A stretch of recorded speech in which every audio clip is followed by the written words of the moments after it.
Jordan Kessler, Goanna Capital. Today we're in London. Most AI companies talk about the tech.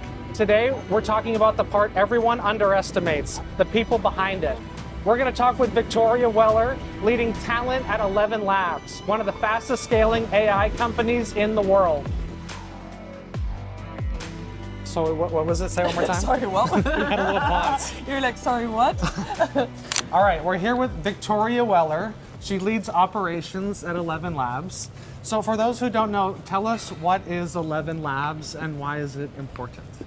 ElevenLabs is an AI research and product company. Okay. And we're on a mission to change the way that companies and people interact with their employees and the world and customers, and have products that span the creative side where you can generate content and the agent side where you can create conversational AI agents to interface with employees and customers. And who's using this? On the enterprise side, there are banks using it, financial institutions.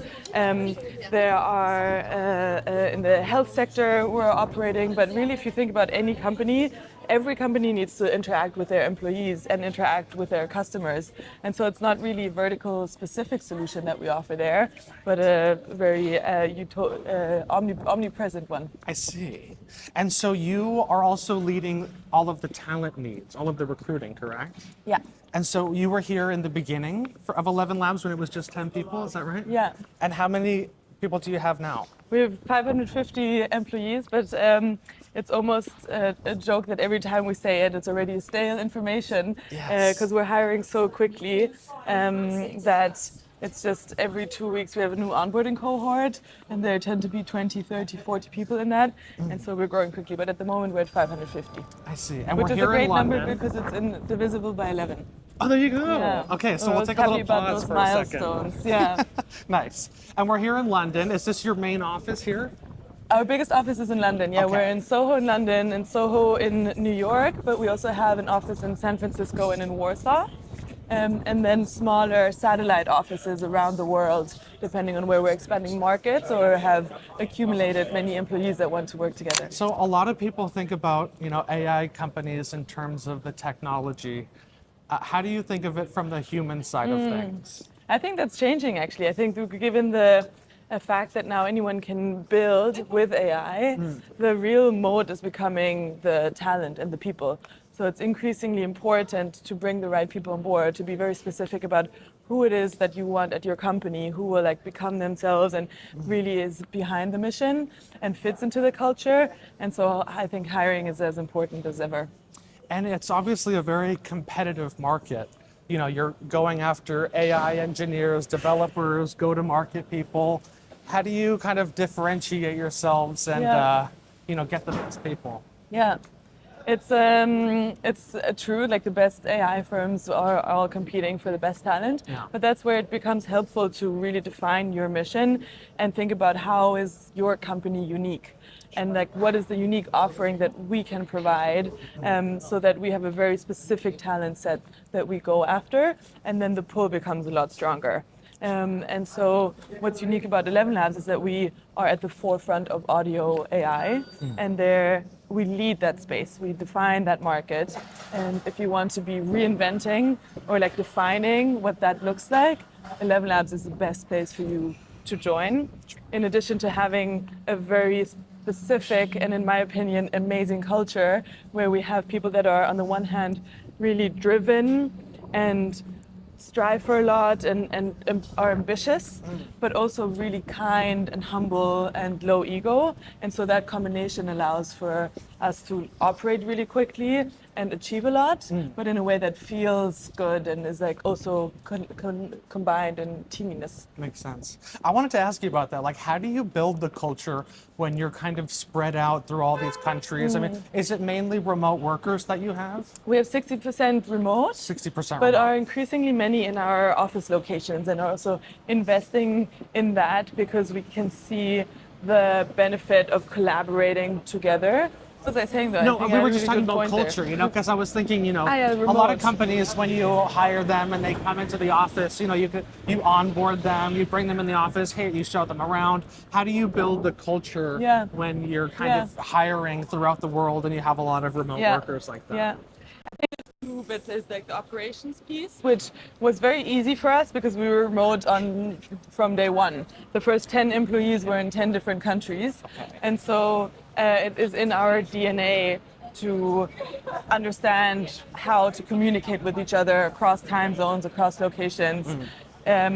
Typically, companies face a breaking point when not everyone fits into a room, but we were never in a room, so we kind of leapfrogged that first breaking point because our comms were already tailored towards being remote. The culture piece is one that we can implement through the way we operate as well. And so I think there's a lot that you can do to show and emphasize the culture without meeting people. And that's in the way that we communicate on Slack. We say thank you a lot. I think that's a big part that's kind of naturally become part of our culture. I like that. Yeah, me too. I sometimes command F on Slack to see how many times people said that thank you is the most used term. It's important, right? People need to feel like their work is appreciated. Yeah, I agree. That's something that is lost in a lot of different companies, I think. Yeah.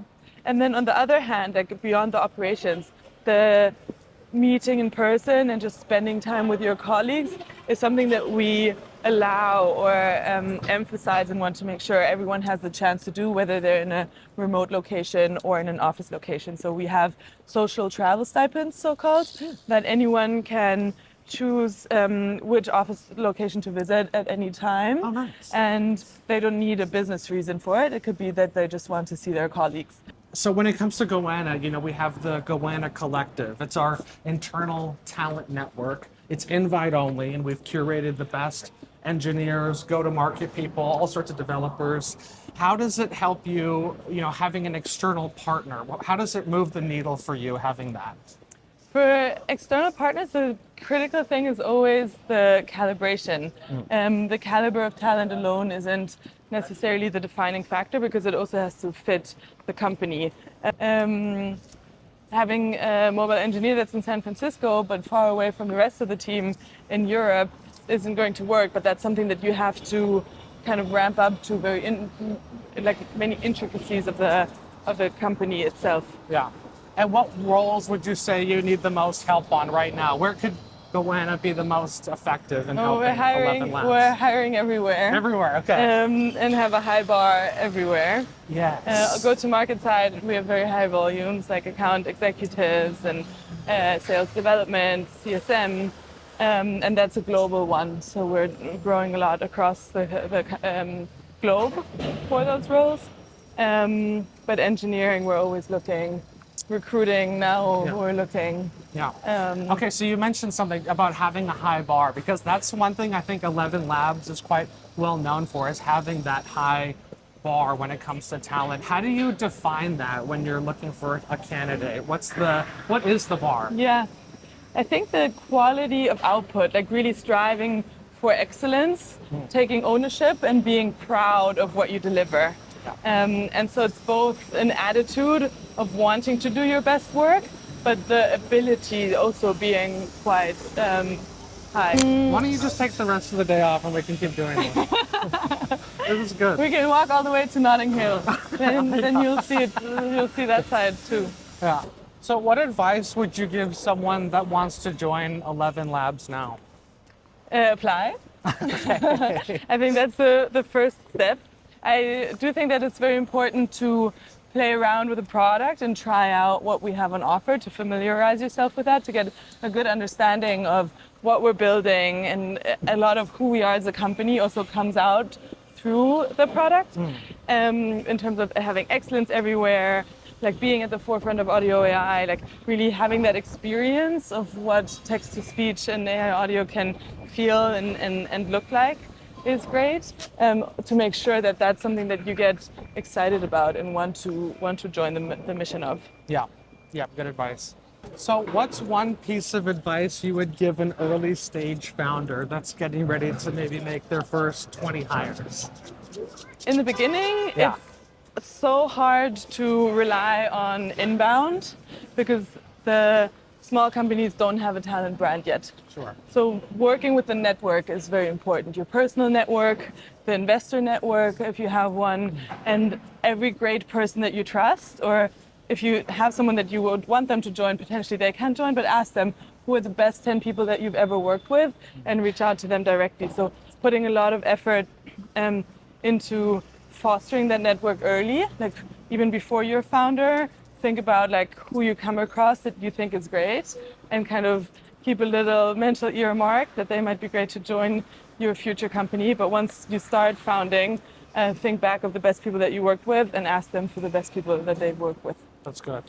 And anything that you wish candidates would ask you during the process? Is there something where you just think, oh man, I wish they asked this, or it would have been better for them in some way? I do think that if there's vital information, we make sure to like shove it at them. And there are the key pieces, being honest about like that we work really hard, for instance. We want candidates to be aware of it and choose ElevenLabs anyway or because of that. And so I would say that's probably covered by it. On the flip side, there are things where if that is the main question, I think it's a yellow flag. If there's lack of clarity around the role at the final stage interview, I don't think that the previous interviews were used in the best possible way, for instance, or to an earlier point, if compensation is the biggest question on your mind, I also don't think that that's a great interviewer question, at least not in the final stages or in the first. Yeah. Okay, well, let me ask you this. You're still rolling? Yep. What's the, okay, I already forgot. Oh my God. You're talking about short attention span. You're making me nervous. So if you could rebuild the people function, now that what you know now, Yeah. if you had to start over from scratch, what Yeah. would you do different? Yeah, I think it takes a long time to learn the importance of people partners.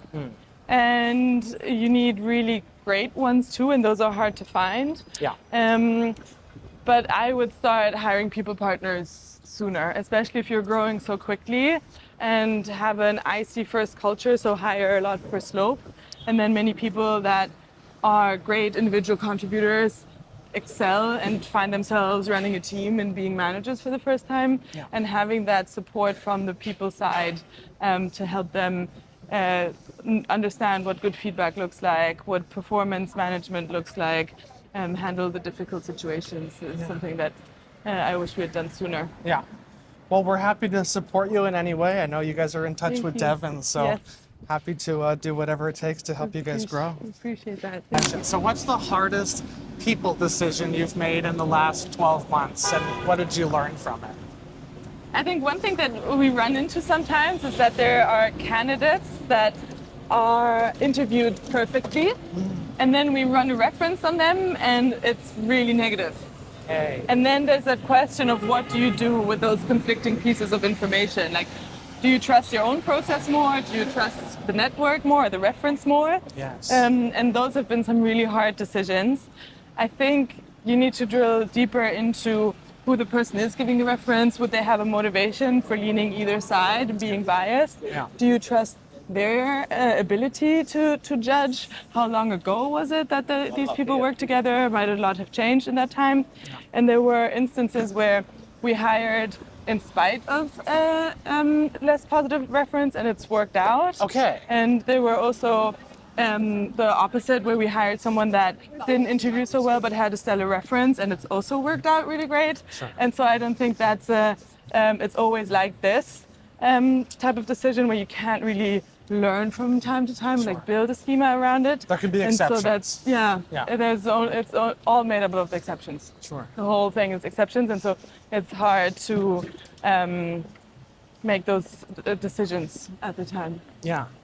Well, this has been a great walk through London. Yeah, some good sun's insights. out. Yes. It's rare. I think this will be quite helpful for some of the viewers. And Hope yeah, so. I appreciate you taking the time. Same here. This was fantastic. Wonderful. Victoria, thanks for doing this. If you're a founder making your first 20 hires and you want to take one thing away from this conversation, take everything she just said.